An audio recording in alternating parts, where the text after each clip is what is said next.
Hello everyone, welcome back to our channel. आप सभी का इस यूट्यूब प्लेटफॉर्म पे स्वागत है। मेरा नाम है प्रतिभा। तो सीटेट की तैयारी करने वाले स्टूडेंट के लिए आज की जो क्लास होगी उसमें हम कवर करेंगे पर्यावरण अध्ययन से संबंधित प्रश्न, यानी आपके ईवीएस से रिलेटेड। तो यहाँ देखिए, आपका जो ईवीएस पूछा जाता है वो पूछा जाता है आपके सीटेट पेपर 1 में, यानी आपके प्राइमरी लेवल में 1 to 5 में। वहीं अगर हम बात करें तो अपर प्राइमरी में आपके 60 नंबर तो आपके सोशल और साइंस और मैथ से कवर हो जाते हैं। तो इस वजह से यहाँ पे बात करें तो सबसे अच्छा वेटेज होता है आपके लिए सीटेट में पेडागोजी का। अगर आपने पेडागोजी अच्छे से रेडी कर ली तो आपके पास होने के चांसेस ज़्यादा बढ़ जाते हैं। देखिए, जो आपकी ईवीएस है उसमें आपके 15 क्वेश्चन आपके एनसीईआरटी से पूछे जाते हैं। वहीं अगर हम 15 क्वेश्चन की बात करें तो आपकी पेडागोजी से आते हैं। तो सबसे पहली बात यह है कि एनसीईआरटी के क्वेश्चन तो आप याद करके भी कर सकते हो, लेकिन पेडागोजी को याद कैसे करोगे? यहाँ पे तो याद करने वाली चीज़ नहीं है, ये समझने वाली चीज़ है। अगर आपने इसकी लैंग्वेज को, इसके कॉन्सेप्ट को समझ लिया कि क्या पूछना चाहते हैं और कैसे हमें आंसर करना है, तो आप पेडागोजी बहुत इजी वे में समझ जाएंगे। और पेडागोजी ऐसा सब्जेक्ट है कि अगर आप एक बार आपको समझ में आया तो लाइफ टाइम तक आप कभी भूलेंगे नहीं। तो ये थोड़ा सा पेडागोजी की खास बात है। बस ये है कि आपको इसके लिए प्रैक्टिस करनी पड़ेगी। जब आप प्रैक्टिस करेंगे लगातार अभ्यास द्वारा, आपके क्या होगा, आपका जो पेडागोजी वाला सेशन है वो आराम से आपका स्ट्रांग हो जाएगा। तो यहाँ देखिए, आज के सेशन में हम पिछले वर्षों के कुछ प्रश्नों को करने वाले हैं, यानी पीवाईक्यू बेस्ड क्वेश्चन होंगे।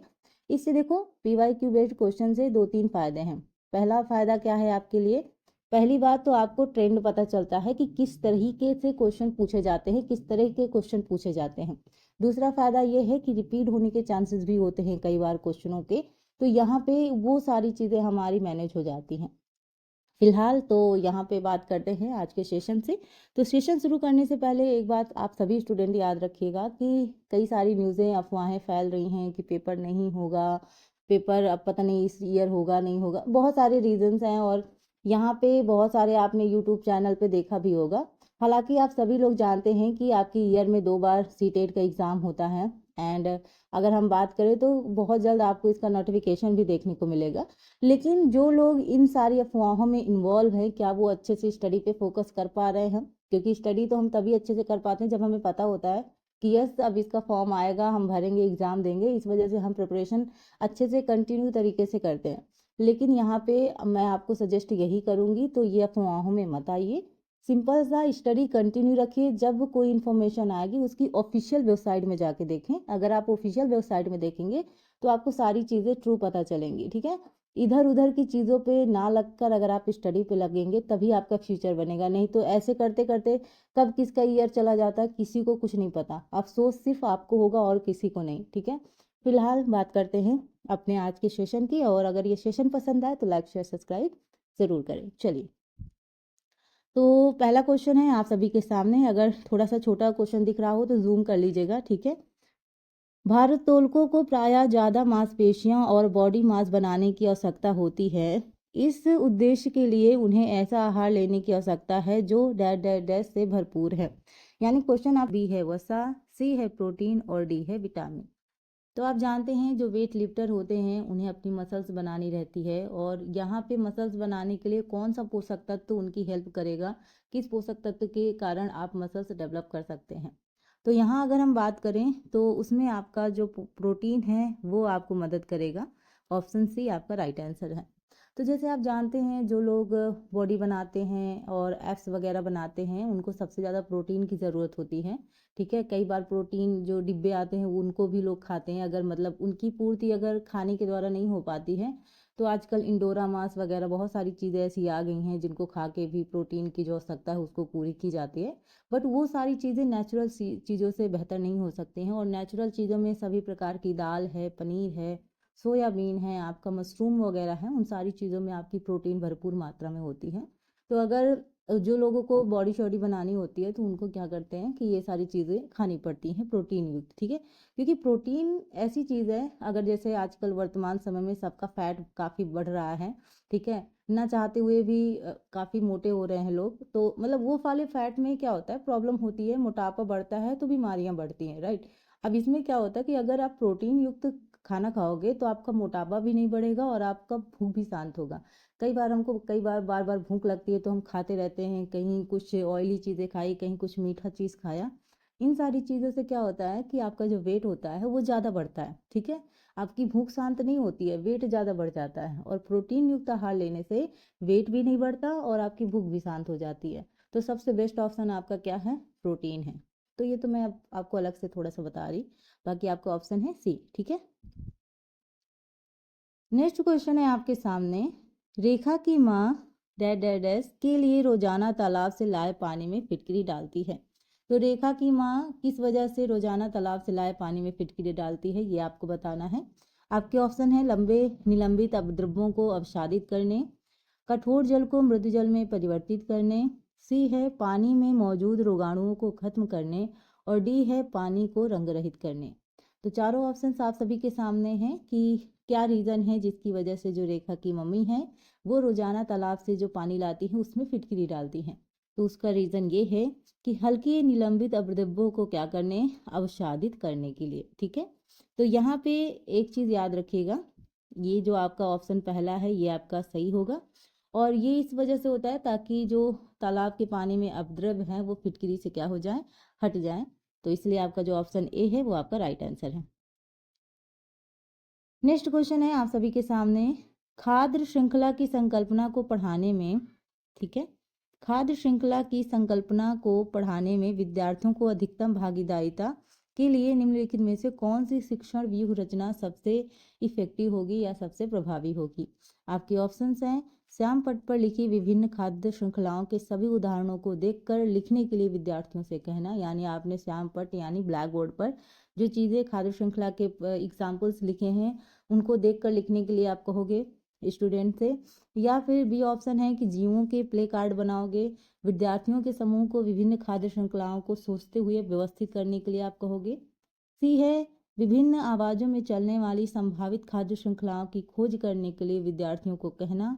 या डी है आपका विद्यार्थियों को इंटरनेट से संबंधित जानकारी एकत्र करने के लिए कहना, ठीक है। तो ये चारों ऑप्शंस हैं। और यहाँ पे अगर हम बात करें तो इसका जो राइट आंसर होगा वो क्या होगा, वो होगा आपका ऑप्शन बी, ठीक है। ऑप्शन जो बी है वो आपका राइट आंसर है, ठीक है। तो यहाँ पे खाद्य श्रृंखला की संकल्पना को पढ़ाने में विद्यार्थियों की अधिकतम भागीदारिता के लिए विद्यार्थियों के लिए जीवों के प्ले कार्ड बनाना और विद्यार्थियों के समूह के विभिन्न खाद्य श्रृंखलाओं को सोचते हुए व्यवस्थित करने के लिए कहना सबसे क्या होगा, इफेक्टिव होगा, सबसे प्रभावी होगा, ठीक है। तो यहाँ पे आपका जो आंसर है वो आपका आंसर बी सही है। नेक्स्ट क्वेश्चन है आप सभी के लिए, रेत और नमक के मिश्रण को पृथक करने के लिए प्रक्रियाओं के निम्नलिखित चार क्रमों में से किसका उपयोग किया जाना चाहिए, ठीक है। वाष्पन, अवसादन, निस्तारण, निस्यंदन। बी है निस्तारण, अवसादन, वाष्पन और निस्यंदन, ठीक है। आपका सी है अवसादन, निस्तारण, निस्यंदन और वाष्पन, और डी है निस्यंदन, निस्तारण, वाष्पन और अवसादन। तो यहाँ पे इंग्लिश में कुछ मिसिंग है, बाकी आप हिंदी में देख सकते हैं, हिंदी में आपको पूरे ऑप्शन दिख रहे हैं, ठीक है। तो यहाँ अगर हम बात करें तो इसका जो राइट आंसर होगा वो आपका होगा ऑप्शन आपका जो है डी, ठीक है। यानी आपका जो आंसर है वो है निस्यंदन, निस्तारण, वाष्पन और अवसादन। ऑप्शन जो डी है वो आपका क्या है, राइट आंसर है, ठीक है।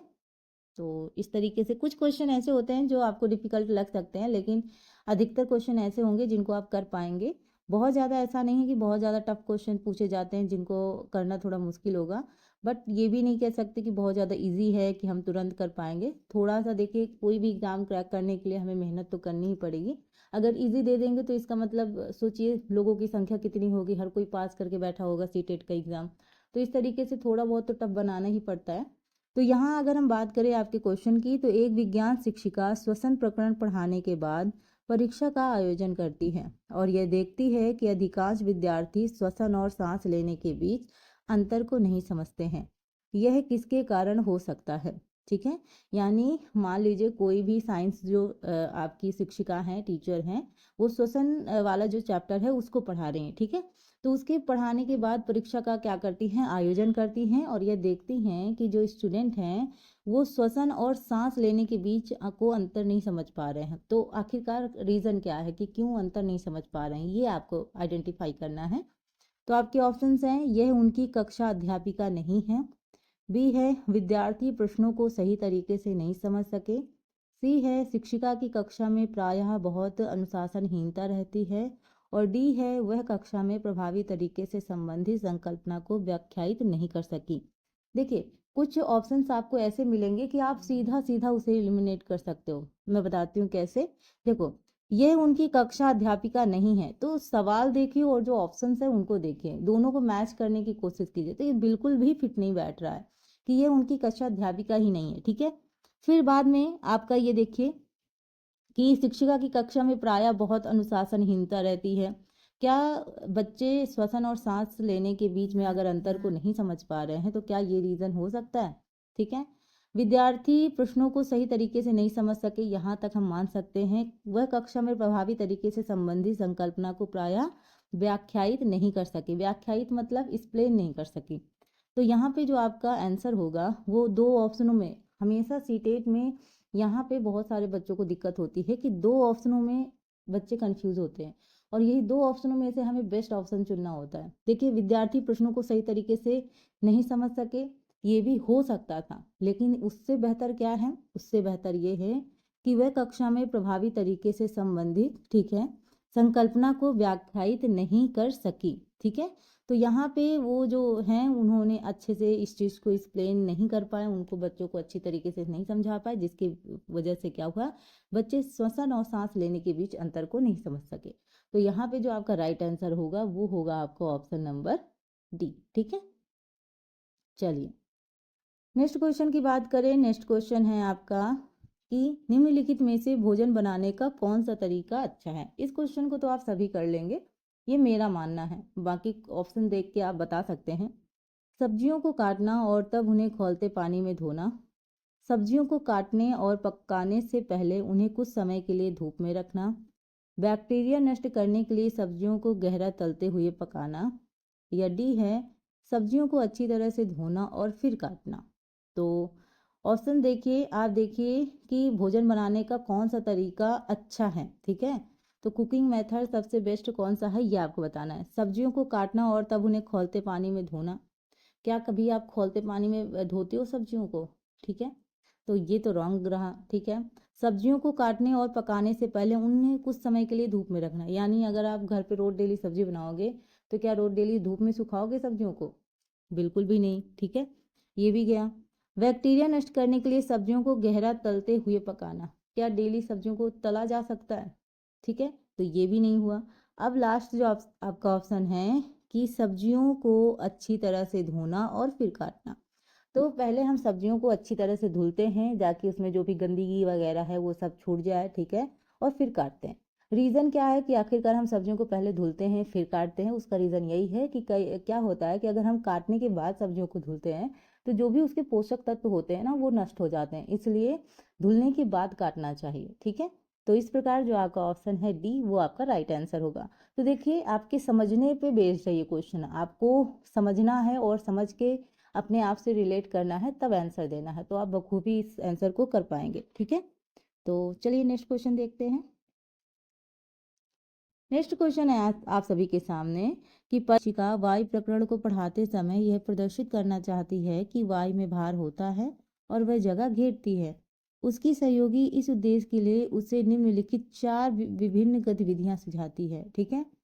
पहला है खाली उल्टा बीकर पानी की सतह के ऊपर रखें और उसे नीचे धकेलें।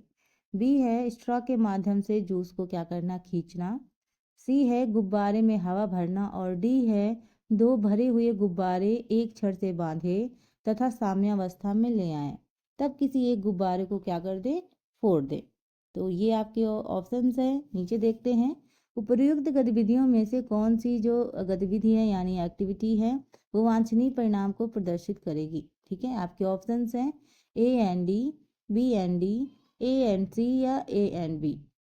तो ये आपका ऑप्शन रहा, ये है आपका क्वेश्चन। तो यहाँ अगर बात करें राइट आंसर की, तो राइट आंसर आपका होगा ऑप्शन बी, स्ट्रॉ के माध्यम से जूस को खींचना। एंड ऑप्शन डी, दो भरे हुए गुब्बारे एक छड़ से बांधे तथा साम्यावस्था में ले आए, तब किसी एक गुब्बारे को क्या कर दे, फोड़ दे। तो इस तरीके से दो ऑप्शंस आपके क्या रहे, सही रहे, बी एंड डी। ठीक है, चलिए, तो यहाँ पे राइट आंसर है ऑप्शन बी।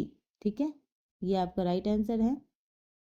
नेक्स्ट क्वेश्चन है आप सभी के सामने, वायु प्रदूषण प्रकरण पढ़ाने के लिए चार अलग अलग विज्ञान शिक्षक चार तरह की शिक्षण पद्धतियों का प्रयोग करते हैं। निम्नलिखित में से कौन सी पद्धति सबसे ज्यादा उचित है? ऑप्शंस हैं, विद्यार्थियों को वायु प्रदूषण पर वृत्त चित्र दिखाना, विद्यार्थियों से कहना कि वह दीपावली से पहले और बाद में वायु के नमूने इकट्ठा करें और उनकी गुणवत्ता का अध्ययन करते हुए निष्कर्ष को सारणीकृत करें। आपका ऑप्शन सी है, विद्यार्थियों को पाठ्य पुस्तक में से प्रकरण का सस्वर पठन करने के लिए कहना और संकल्पना शब्दावली का अर्थ स्पष्ट करना। डी है, प्रकरण पूरा करने के बाद अभ्यास में दिए गए सभी प्रश्नों के उत्तर लिखवाना। तो ये चारों ऑप्शंस आप सभी के सामने हैं। क्वेश्चन पढ़िए और राइट आंसर देने की कोशिश करें।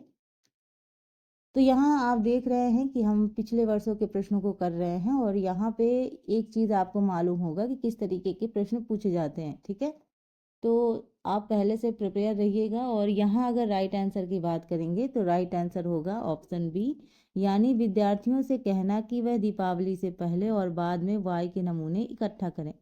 तो बी ऑप्शन आपका राइट आंसर है। ठीक है, यानी वायु प्रदूषण प्रकरण पढ़ाने के लिए, ठीक है, वायु प्रदूषण के बारे में पढ़ाने के लिए चार अलग अलग जो साइंस टीचर हैं वो चार तरह की टीचिंग मेथड का प्रयोग करते हैं। सबसे ज़्यादा जो अच्छी टीचिंग मेथड है उसके बारे में पूछा गया है। तो ये विद्यार्थियों से कहना कि वह दीपावली से पहले और बाद में वायु के नमूने इकट्ठा करें। दीपावली मतलब आप जानते हैं दीपावली के दिन क्या होता है, लोग पटाखे वगैरह छुड़ाते हैं और आप जानते हैं पटाखों में धुएं वगैरह आजकल बहुत इस तरह के हो गए हैं जहाँ वायु प्रदूषण बहुत फैलता है। तो इस तरीके से अगर करेंगे तो उस अगर दीपावली से पहले का जो वो वायु का जो चीज़ इकट्ठा करके लेके आएंगे और जो दीपावली के बाद करके लाएंगे तो उन दोनों में अंतर होगा। ठीक है, क्योंकि दीपावली से पहले तो वो ठीक था लेकिन दीपावली के बाद पटाखे वगैरह छूटे तो उसके बाद अस्वच्छ हो गया। तो इस तरीके से वो उसमें अंतर अच्छे से स्पष्ट कर सकते हैं। ठीक है, तो ये टेक्निक सबसे बेस्ट रहेगी उसकी क्वालिटी को चेक करने के लिए। नेक्स्ट क्वेश्चन है, एक शिक्षिका तनावग्रस्त बच्चे की पहचान कर सकती है जब बच्चा निम्नलिखित व्यवहार प्रदर्शित करता है। तो यहाँ पे एक शिक्षिका तनावग्रस्त यानी थोड़ा सा जो बच्चा टेंशन में है उन बच्चों की पहचान कर सकती है जब बच्चा निम्नलिखित व्यवहार प्रदर्शित करता है। कैसा व्यवहार बच्चा प्रदर्शित करेगा कि जो टीचर है उसको समझ में आ जाए? पढ़ाई में पूर्ण एकाग्रता, बहुत बात करना, हाइपर एक्टिविटी या आक्रामक व्यवहार। तो ये चारों ऑप्शन आप सभी के सामने हैं। इस क्वेश्चन का आंसर आप अपनी समझ के बेस पे दे सकते हैं। ठीक है, क्योंकि देखो हर कोई जानता है कि कोई भी अगर व्यक्ति टेंशन में है, यहाँ सिर्फ बच्चे का मतलब अपने ऊपर भी आप अप्लाई करो कि कोई भी इंसान अगर टेंशन में है तो क्या आप देख के समझ जाते हो कि यस ये कोई टेंशन में है, कुछ ना कुछ ऐसी उसकी बिहेवियर, ऐसी उसकी हरकतें देख के। तो यहाँ अगर हम राइट आंसर की बात करेंगे तो राइट आंसर होगा हमारा आक्रामक व्यवहार, अग्रेसिव बिहेवियर। आप जानते हैं जो लोग तनाव में रहते हैं, तनाव किसी भी रूप में हो सकता है, फाइनेंशियल हो सकता है, फिजिकल हो सकता है, मेंटली हो सकता है, किसी भी तरह का तनाव हो सकता है। जैसे अभी आजकल बच्चे पढ़ाई करते हैं तो पढ़ाई की भी टेंशन होती है कि आगे जाके कब फ्यूचर में जॉब लगेगी, क्या करना है, कैसे, बहुत सारे सवाल मन में रहते हैं। और कई बार कुछ बच्चों का कुछ नंबरों से रह जाता है तो उनको उनकी भी टेंशन होती है, जो नेचुरल है, हर एक बच्चे को होती है। लेकिन आप उनके बिहेवियर से, क्योंकि कभी कभी होता है कि हम उनके बिहेवियर से समझते हैं, जैसे चिढ़न होना, छोटी छोटी बातों में झगड़ा करना, है ना, कोई चीज़ अगर आप उससे पूछो तो ठीक तरीके से जवाब न देना। तो यहाँ पे या तो फिर कुछ लोग होते हैं कि टेंशन की वजह से बिल्कुल चुप हो जाते हैं, किसी से बात ही नहीं करते। तो और कुछ लोग आक्रामक हो जाते हैं। तो सारे लोगों का बिहेवियर अपने अकॉर्डिंग थोड़ा सा चेंज होता है जब उनके अंदर ये तनाव होता है, स्ट्रेस होता है। ठीक है, तो आपका जो ऑप्शन डी है वो आपका सही है। तो ये ऐसे क्वेश्चन आप अपने हिसाब से सोच के खुद कर सकते हो, इसमें कोई बहुत ज़्यादा लॉजिक लगाने की ज़रूरत नहीं है ना। नेक्स्ट क्वेश्चन है आप सभी के लिए। तो क्वेश्चन क्या पूछा गया है कि पानी के साथ प्रयोग करते हुए ज्योति यह देखती है कि स्टील की कटोरी पानी पर तैरती है, लेकिन लोहे की एक छोटी कील डूब जाती है। तो इस तथ्य द्वारा व्याख्यायित किया जा सकता है। तो ये बीच में जो फिलिंग द ब्लैंक है ये आपको भरना है। स्टील की कटोरी पर लगने वाला बल उसकी भार की तुलना में ज़्यादा है, जबकि लोहे की कील पर लगने वाला बल उसके भार की तुलना में कम है। बी ऑप्शन जस्ट इसी का उल्टा है कि लोहे की कील पर लगने वाला बल उसके भार की तुलना में ज़्यादा है, जबकि स्टील की कटोरी पर लगने वाला बल उसके भार की तुलना में कम है। सी ऑप्शन है लोहा पानी की तुलना में भारी है और स्टील पानी की तुलना में हल्का है। ये कारण बताया जा रहा है, लोहा पानी की तुलना में हल्का है और स्टील पानी की तुलना में भारी है। तो चारों ऑप्शंस आप सभी के सामने हैं और इसमें से आपको बताना है कि राइट आंसर क्या होगा। तो ये राइट आंसर की बात करें तो होगा आपका ऑप्शन ए। ठीक है, यानी स्टील की कटोरी पानी में इसलिए तैरती है क्योंकि स्टील की कटोरी पर जो लगने वाला बल है उसकी भार की तुलना में क्या है, ज़्यादा है। और लोहे की कील इसलिए डूब जाती है क्योंकि लोहे की कील पर लगने वाला जो बल है उसके भार की तुलना में क्या है, कम है। तो ये नेचुरल सा लॉजिक है। ठीक है, आप इसको एक्सपेरिमेंट करके भी देख सकते हैं। नेक्स्ट क्वेश्चन है आप सभी के सामने, निम्नलिखित में से जीवन प्रक्रियाओं का कौन सा युग्म पेड़ पौधों और जीव जंतुओं दोनों में मिलता है? प्रजनन और भोजन बनाना, प्रजनन और अंकुरण, वृद्धि और अंकुरण, वृद्धि और प्रजनन, डी है वृद्धि और भोजन बनाना। इसी बात पे अगर आप चाहते हो कि आपकी लगातार प्रिपरेशन अच्छे तरीके से हो, आपको लगातार टेस्ट प्रैक्टिस सेट वगैरह मिलते रहें, आपको थ्योरी वाइज भी चीज़ें कराई जाए, तो आप मेरे चैनल से जुड़ सकते हैं। और क्लास पसंद आ रही हो तो लाइक ज़रूर करें। मैं देखिए बहुत ज़्यादा फोर्स नहीं करती है लाइक शेयर सब्सक्राइब के चक्कर में। ठीक है, मुझे लगता है कि अगर आपका, लेकिन कभी कभी होता है ना बच्चे भी भूल जाते, तो आप कर सकते हैं। आप अगर आपको ये सेशन पसंद आ रहा हो तो आप कर सकते हैं। इससे मुझे ये लगता है कि यस, एक तरीके का फीडबैक प्राप्त होता है कि बच्चे इंटरेस्ट ले रहे हैं ना। तो एक टीचर के लिए भी बच्चों का फीडबैक मैटर करता है कि किस तरीके से हम जो पढ़ा रहे हैं, जो आपको मटेरियल दे रहे हैं, आपको चीज़ें पसंद आ रही हैं नहीं आ रही हैं। तो इस वजह से हम लाइक के लिए कहते हैं, अदरवाइज नहीं। और प्यारा सा कमेंट्स ज़रूर कीजिएगा, कमेंट मुझे क्या करता है, मोटिवेट करता है। सो यहाँ पे अगर हम राइट आंसर की बात करेंगे तो आपका राइट आंसर होगा वृद्धि और प्रजनन। ठीक है, आपका राइट आंसर क्या है, वृद्धि और प्रजनन। ठीक है, ऑप्शन जो सी है ये आपका क्या है, राइट आंसर है। ठीक है, अरे ये चलिए नेक्स्ट क्वेश्चन है, अंजलि की सहेली दांतों में क्षय से बचने के लिए निम्नलिखित 4 तरीके बताती है। पहला है दिन में 2 बार ब्रश करें, बी है इनेमिल कम ना हो इसके लिए ब्रशेज पहने, सी है मिठाई चॉकलेट और कार्बन डाइऑक्साइड युक्त पदार्थ ना लें, और डी है खाने के बाद कुल्ला करें। तो यहाँ मैं आपको और भी ऑप्शंस देती हूँ। यहाँ पे आपको एक ऑप्शन नहीं चूज करना है, यहाँ आप कई सारे ऑप्शन चूज कर सकते हैं। ठीक है, तो यहाँ ए बी सी डी चारों ऑप्शंस आपके सामने हैं। आप चारों में से कोई भी ऑप्शन चूज कर सकते हैं या चारों चूज कर सकते हैं, ये आपके ऊपर डिपेंड करता है। ठीक है, तो यहाँ पे सबसे जो बढ़िया आपका आंसर जा रहा है वो कौन सा है? तो देखो, सबसे पहली बात तो दिन में 2 बार ब्रश करें। ठीक है, आप सभी को मालूम होगा कि दिन में 2 बार ब्रश करना चाहिए, एक मॉर्निंग जब हम लोग उठते हैं एंड नाइट सोने से पहले। ठीक है, सोने के बाद नहीं, सोने से पहले, ताकि रात को जो खाना वगैरह खाया है वो मुंह पे ना रह जाए। कई बार क्या होता है कि जब हम भोजन करते हैं और भोजन करने के बाद जो भोजन के अंश हैं वो हमारे मुंह पे ही रह जाते हैं, जिसकी वजह से वो पड़े पड़े क्या हो जाते, सड़ जाते हैं, और सड़ने के बाद दांतों में लग गया कीड़ा एक तरीके से, और फिर क्या हो जाता, पायरिया, फिर खून आना शुरू होगा, धीरे धीरे दांत कमजोर होंगे, खोखले हो जाएंगे, और फिर यही होगा कि आजकल जो प्रेजेंट टाइम में चल रहा है कि ज़्यादातर व्यक्ति क्या कर रहे हैं, कैप वगैरह लगवा रहे हैं दांतों में। तो ये कैप तो टेम्परेरी है ना, कभी भी निकल जाता है, कोई ऐसा तो नहीं कि परमानेंटली फिक्स है। और अगर आपको परमानेंटली दांत फिक्स करने होते हैं तो उसमें तो फिर बहुत सारा पैसा भी लगता है। तो बहुत सारी चीज़ें हैं, इसलिए दांतों की मजबूती बहुत ज़रूरी है। तो इसलिए क्या करें, 2 बार ब्रश करें। ठीक है, ब्रशेज कम ना हो इसके लिए इनेमल कम ना हो इसके लिए ब्रशेज पहने, ये सही नहीं है। नेक्स्ट चीज, मिठाई, चॉकलेट और कार्बन डाइऑक्साइड युक्त पदार्थ न लें। देखिए मिठाई ज़्यादा मीठी चीज़ें, ज़्यादा चॉकलेट वगैरह, इसलिए बचपन में कहा जाता था बच्चों को कि ज़्यादा चॉकलेट मत खाओ, तुम्हारे दांत खराब हो जाएंगे। कहा ही इसलिए जाता था क्योंकि सच में दांत खराब हो जाते हैं, क्योंकि ज़्यादा मीठा चीज़ खाने से कीड़े लगते हैं। ठीक है। खाने के बाद कुल्ला करें। वैसे तो हम लोग इस वक्त अभी प्रेजेंट टाइम में जैसे आप देख रहे हैं तो खाने के बाद बहुत कम ही लोग होते होंगे जो कुल्ला उल्ला वगैरह करते होंगे। ठीक है। लेकिन आप बुजुर्ग लोगों को देखिए, पहले वो लोग क्या करते थे, खाने के बाद तुरंत मुंह में पानी डाला और इधर उधर किया, उसके बाद थूक दिया, यानी कुल्ला किया, है ना। तो इससे क्या होता है कि भोजन में जो भी अंश इधर उधर है ना, वो सब क्या हो जाएंगे, बाहर आ जाएंगे। तो इसलिए खाने के तुरंत बाद कुल्ला करना चाहिए। कुल्ला करने का ये मतलब नहीं कि आपने ब्रश लिया और ब्रश करना शुरू कर दिया, नहीं। मुंह में पानी डाल के और उसके बाद हम करते हैं ना, उसके बाद थूक देते हैं, तो जो भी एक्स्ट्रा जो भी आपके इधर उधर जो आपके भोजन के अंश रहते हैं वो निकल जाते हैं। तो इससे ये होता है कि आपके दांत नहीं सड़ते हैं, और दांत को बचाना आजकल बहुत ज़रूरी है, क्योंकि बूढ़े होने से पहले ही मुझे लग रहा है आधे दांत निकल ही जाएंगे। जिस तरीके का सिचुएशन, और ये मैं ऐसा नहीं कह रही, मैंने अपने आसपास भी देखा बहुत सारे लोग हैं जो कैप वगैरह लगवा रहे हैं ये दांतों के ही चक्कर में। तो दांत तो गायब बूढ़े होने से पहले ही हो रहे हैं ना, तो इसलिए थोड़ा सा ध्यान देना ज़रूरी है। तो यहाँ पे जो नेक्स्ट क्वेश्चन है वो है डैश के लिए मछली घर यानी एक्वेरियम में हवा वाला पंप रखा जाता है, यानी किस लिए जो आपका मछली घर है यानी एक्वेरियम है उसमें हवा पंप रखा जाता है।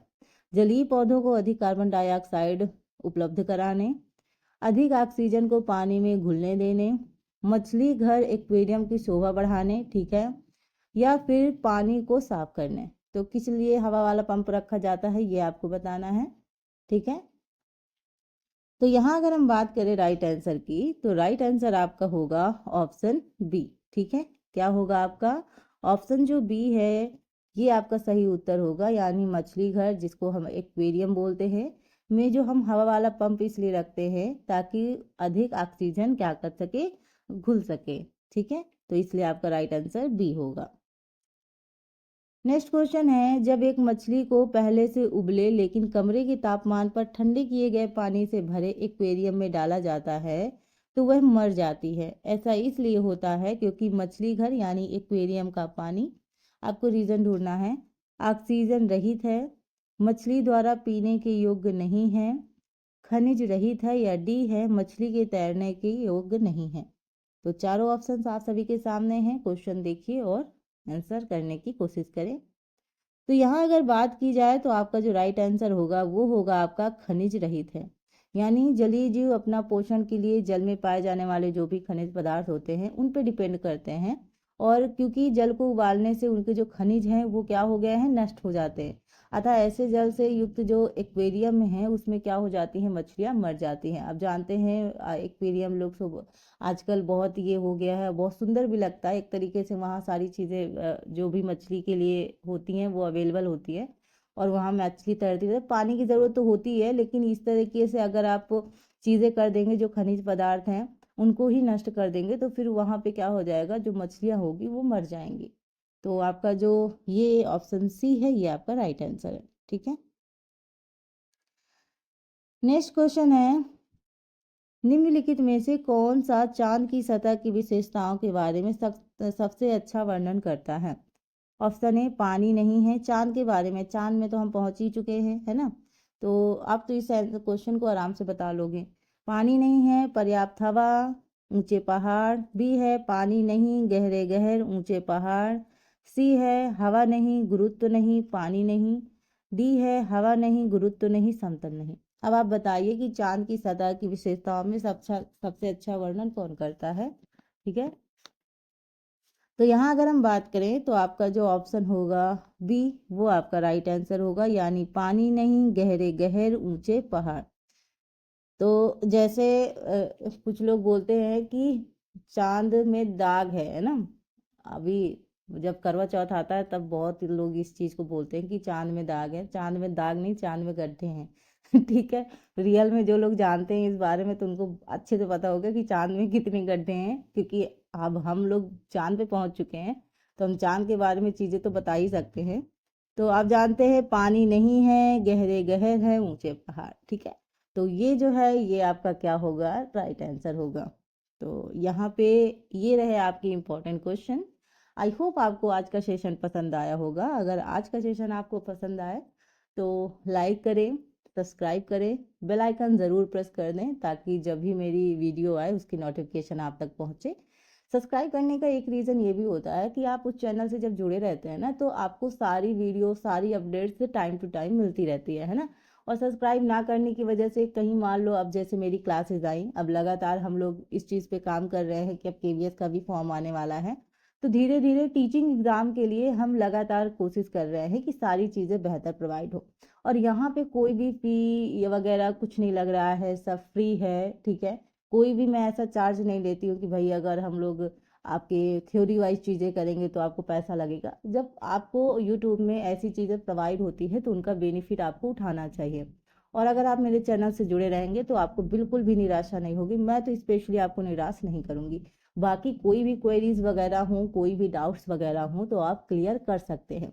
इसके लिए आप मेरे टेलीग्राम चैनल पे भी ज्वाइन हो सकते हैं, वहाँ आपको क्विज़ेज वगैरह भी मिलेंगी, क्लास की पीडीएफ वगैरह भी आपको वहीं मिलेंगी एंड नोटिफिकेशन भी आपको वहीं मिल जाएगा।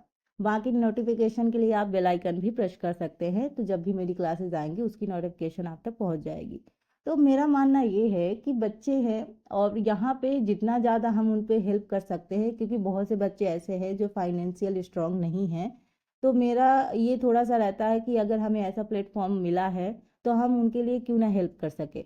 तो इसी वजह से मेरी लगातार कोशिश यही है कि मैं आपको जितना बेहतर क्लास प्रोवाइड कर सकूं मैं करूंगी। एंड इसके लिए आपको मेरा साथ देना होगा, मेरे साथ जुड़े रहना होगा, ठीक है। तो मिलते हैं अपने नेक्स्ट क्लास में। अगर आपको कोई भी क्वेश्चन वगैरह हो तो कमेंट बॉक्स में ज़रूर कीजिएगा एंड ये क्लास पसंद आई हो तो भी कमेंट में ज़रूर मेंशन कीजिएगा। तो चलिए मिलते हैं अपने नेक्स्ट क्लास में, तब तक के लिए अपना ध्यान रखिए और अपने माता पिता का ध्यान रखिए। Thank you for watching, thank you so much.